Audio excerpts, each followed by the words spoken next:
Здравствуйте, смотрите в сегодняшнем выпуске. Президент Туркменистана Сердар Бердымухамедов провел первое в 2024 году заседание Кабинета министров. Туркменистан проведет в Париже форум по привлечению инвестиций. В Ашхабаде стартовали модные показы под эгидой ЮНЕСКО и другие новости. Президент Туркменистана Сердар Бердымухамедов провел первое в 2024 году заседание Кабинета министров, на котором обсуждались вопросы предстоящих мероприятий и планов развития страны. В частности, на повестку дня были вынесены вопросы регулирования внешней торговли и совершенствования инвестиционной политики, планы в сферах строительства, ТЭК, культуры и информационных технологий. В ходе заседания заместитель председателя Кабинета министров Батыр Аманов доложил о рабочем плане отраслевых ведомств нефтегазового комплекса на текущий год.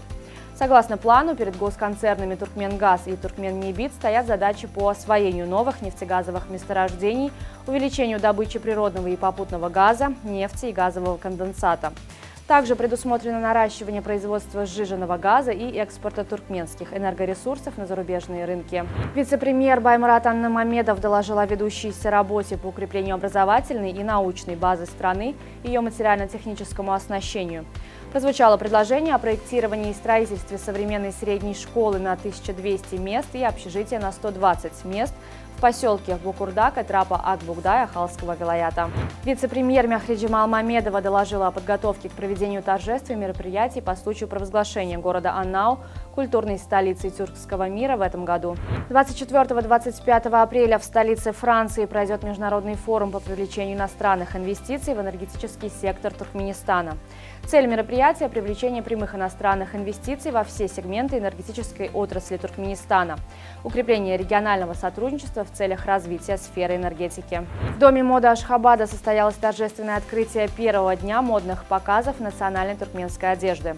Это мероприятие приурочено к включению туркменской столицы в сеть творческих городов ЮНЕСКО.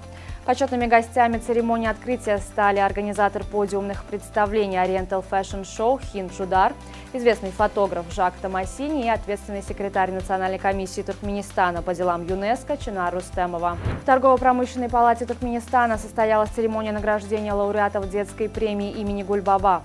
В национальном детском конкурсе принимали участие ребята до 18 лет из всех регионов страны, преуспевшие в творчестве, музыке, спорте, науке и образовании. В этом году по итогам конкурса определен 71 победитель. Лауреатам торжественно вручили дипломы и ценные подарки. Актриса Эмма Стоун подтвердила, что сиквел фильма «Круэлла» находится в разработке. Стоун призналась, что не знает, когда стартуют съемки проекта. Однако она надеется, что сможет приступить к работе над фильмом как можно раньше. В сентябре 2022 года The Disney Insider сообщила, что певица Тейлор Свифт может стать злодейкой в сиквеле «Круэллы». По данным издания, продолжение фильма будет снято в жанре мюзикла.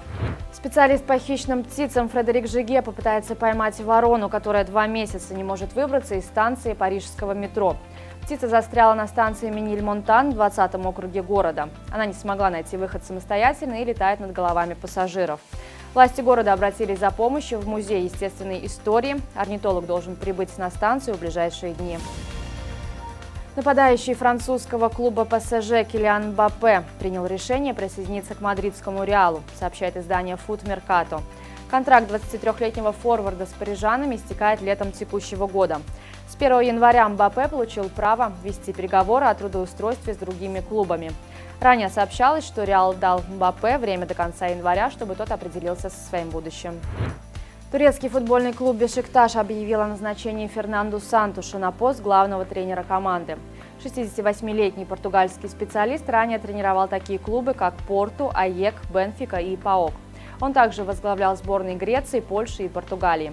Во главе национальной команды Португалии Сантуш выиграл чемпионат Европы 2016 года и Лигу наций УЕФА. После 18 туров нынешнего сезона Бешикташ занимает лишь 6-е место в турнирной таблице чемпионата Турции, отставая от лидирующего Фенербахче на 18 очков. На сегодня это все. Желаю вам хорошего завершения дня. Увидимся завтра. И не забывайте, что Туркменпортал – ваш самый надежный источник новостей.